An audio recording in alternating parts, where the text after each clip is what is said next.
Hello, welcome back to Mark's House and Garden UK, where I'm just capturing some lovely newt action here on camera.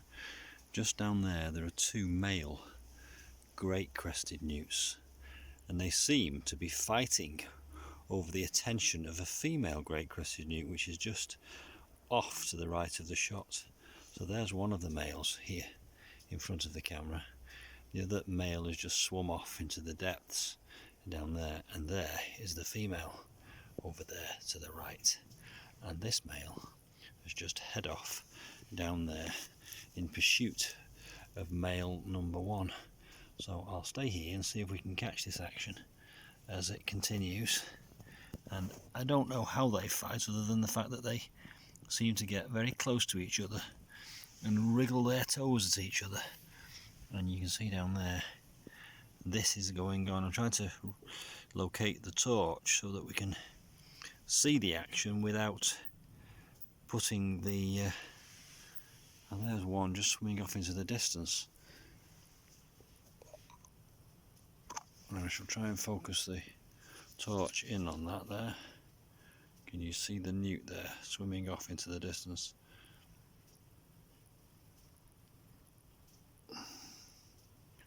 And here is the other one.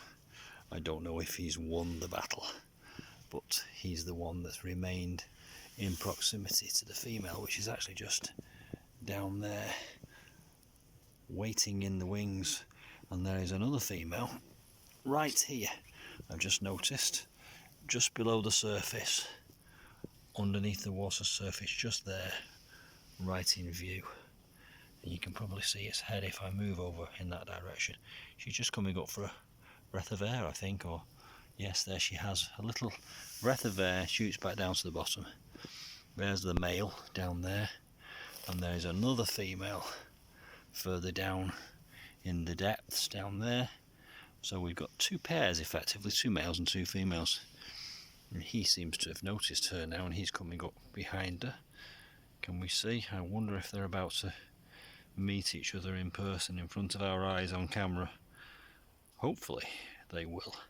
The female is just nestled away down here in the shallows, in the weeds, and here comes the male, who seems a bit smaller, and he's actually swum past. There's a second female just down there, just further down the ledge, so he swum past that one to get to this one. Has he got two females on the go? Perhaps he has.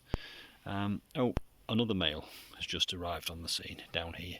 Can we see? Just down there, another male has just arrived.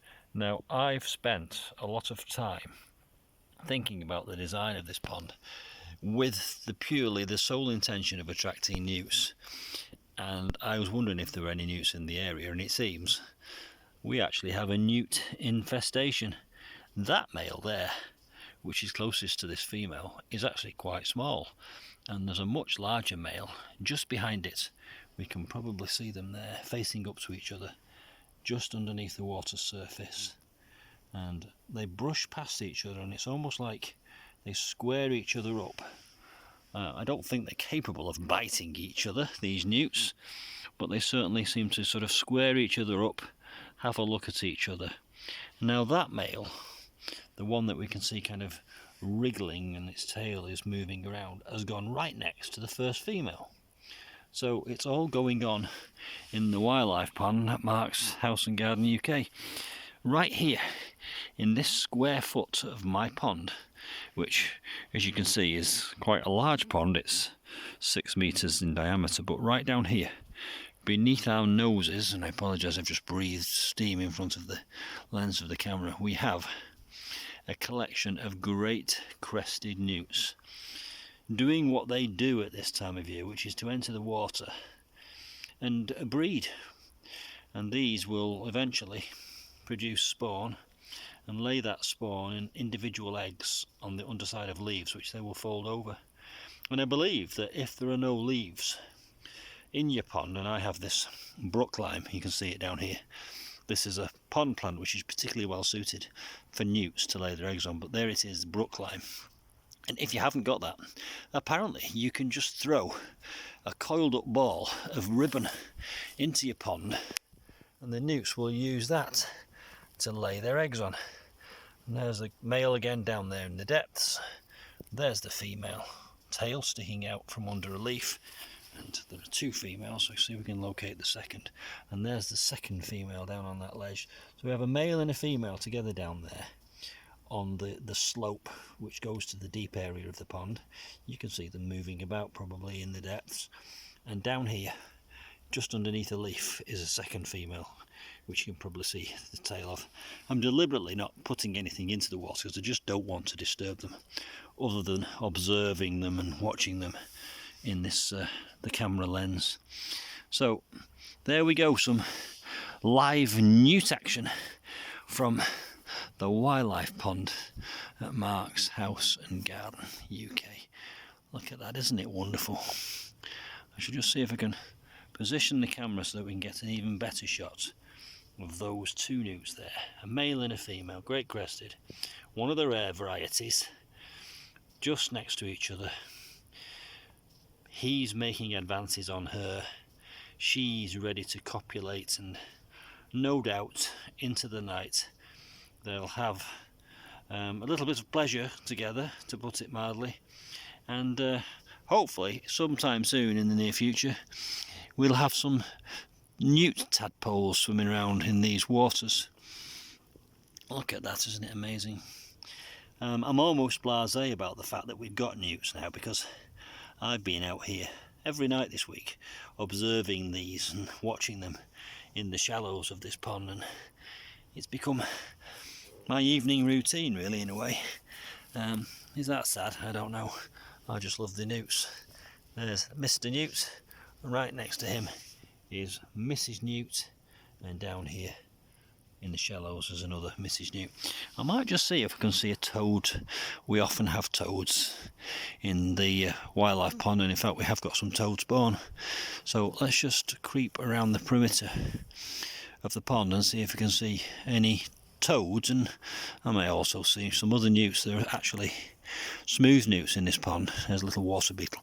There's another newt down there. In fact, we may have a situation where we have two newts, but there's another newt down there. Focus the torch in a little bit so that we can see it better. Down there in the depths is another great crested newt, a male of the variety. So male of the species, I should say. Sometimes you get a bit distracted when you're trying to talk and film at the same time. I've got the camera in one hand and a torch in the other, but there is another male great crested newt just down there. You can see its flank, the side of it in there. Still not seen a toad. I know where the toad spawn is. I've actually captured or caught or collected a little bit of toad spawn in that canister there, just to protect it from being eaten by predators.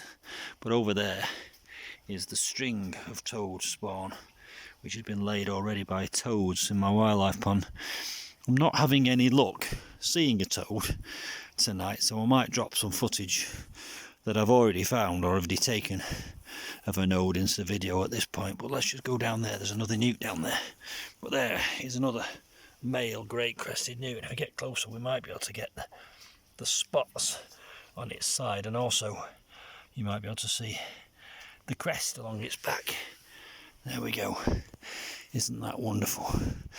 Great crested newts in abundance. Supposed to be a protected species because it's rare, and here we have them in abundance in my wildlife pond, in my garden in Nantwich, Cheshire, and I'm very pleased. One last look at these two before we leave them alone for the evening and go inside.